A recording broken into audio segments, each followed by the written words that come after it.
Okay, let's dive into this. Have you ever noticed the deep irony in modern influencer culture? Today's explainer unpacks what our source material calls the champagne socialist paradox. It's this fascinating look at a really striking modern phenomenon. Highly successful, wealthy influencers using massive capitalist platforms to advocate for the total abolition of capitalism. The source opens up with a pretty jarring contrast, right? On one side, you have anti-capitalist outrage being streamed 24/7 to millions of followers. And on the exact same screen, the person is wearing a $1,200 designer t-shirt that just arrived via same-day Prime delivery.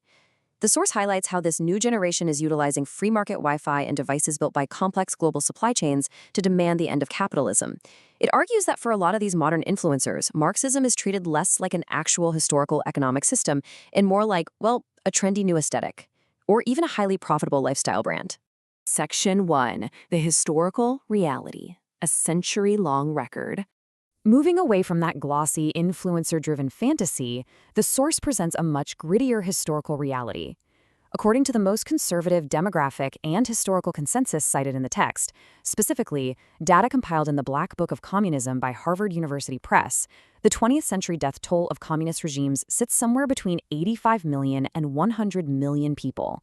Let's put that staggering number into perspective for a second. The source points out that this is roughly the equivalent of wiping out the entire modern populations of the United Kingdom and Australia combined. The text provides a really stark perspective on this reality under regimes led by figures like Lenin, Stalin, and Mao.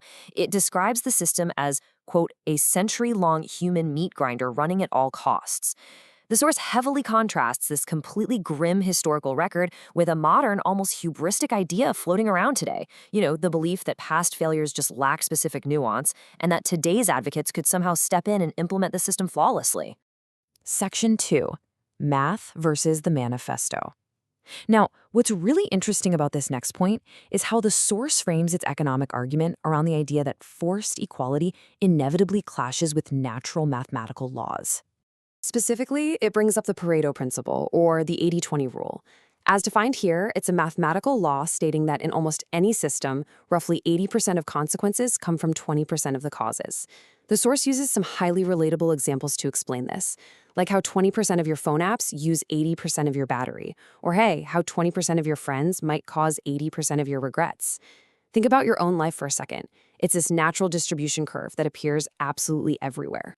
So, the source uses this exact principle to argue what happens when a state tries to actually legislate that mathematical law out of existence. Mapping the Pareto principle to Soviet agriculture, the source explains that when the Soviet state liquidated the top 20% of their farmers, the highly productive ones known as the kulaks, in the name of total equality, they essentially destroyed 80% of their agricultural output. The remaining 80% of farmers didn't just magically step up production to fill the gap. The source notes this defiance of math resulted in the Holodomor, a catastrophic man-made famine where over 3.5 million people starved to death in Ukraine alone. Section 3. Influencers in Havana, a case study in irony. The source then pivots to a modern case study to highlight the profound disconnect between this ideology and its real-world application. It focuses on popular political streamer Hassan Piker's solidarity trip to communist Cuba. On one side of the equation, we have a multimillionaire internet celebrity streaming from a $2.7 million West Hollywood home holding a $1,000 iPhone. And on the other side, the ground-level economic reality of the local Havana population. We're talking an average monthly wage of just $15 to $20, right amid decades-long egg and milk rationing queues. The source argues there's just a profound disconnect, or a serious lack of self-awareness, in filming a vlog that praises wealth redistribution while sitting comfortably in those exact circumstances. So how did the streamer react when the U.S. Treasury Department eventually issued a subpoena regarding the logistics of his trip? Well, the source breaks down this sequence of events. Step 1, he receives a bureaucratic subpoena from the state. Step 2, instead of welcoming state oversight, which, remember, is a core tenet of the centralized system he advocates for, he immediately discovers a deep appreciation for individual liberty. And step 3, he takes right to his live stream, using populist rhetoric to claim he's being oppressed as a victim of wealthy capitalist elites. The source highlights this massive paradox, a wealthy critic utilizing the very capitalist freedoms he denounces to complain about government oversight. Let's move to and see how this builds. Section 4. The Venezuelan collapse, the real-world stakes. The source shifts here to a deeply personal example of the real-world stakes, the collapse of Venezuela under the Chavista socialist revolution. This timeline maps out the systemic mismanagement detailed by the text.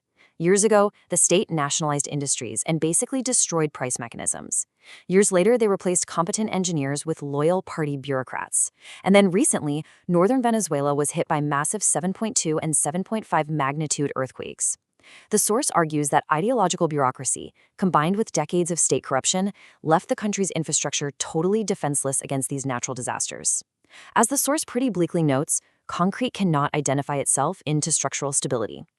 And the human cost cited by the source here is absolutely devastating. 7 million refugees have fled the country. Following the earthquakes, there were over 1,700 confirmed deaths and 46,000 people missing beneath the rubble. When humanitarian teams actually arrived, they found hospitals left entirely empty, without even running water or basic antibiotics. The source emphasizes this to illustrate a much broader point.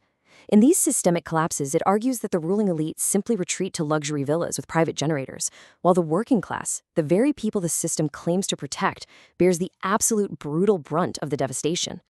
Section 5. The Capitalist Concession. Now, the source doesn't just blindly praise the alternative here. It actively concedes that capitalism is an often inequitable, high-stress rat race that produces a whole lot of ambient anxiety for the people living in it. But, to summarize its ultimate conclusion, it leans on this famous 1947 quote from Winston Churchill: "Democracy is the worst form of government except for all those other forms that have been tried from time to time." The argument presented is that our current capitalist democratic system is deeply flawed, yes, for sure, but historically and mathematically, it remains the best available option we have. And that brings us to what the source calls capitalism's saving grace. It's the only system in human history that actually treats you like an individual with choices, agency, and the freedom to critique it. The source points out that capitalism uniquely permits you to fail individually, sure, but it also allows you to become a multimillionaire by actively and openly criticizing the very system that made you rich. You can literally log on to a corporate platform, use private broadband, and sell the entire concept of revolution without facing a state-run correctional facility. Which leaves us with this final, genuinely provocative question posed by the source material. Is the freedom to be a hypocrite and critique the system capitalism's ultimate saving grace?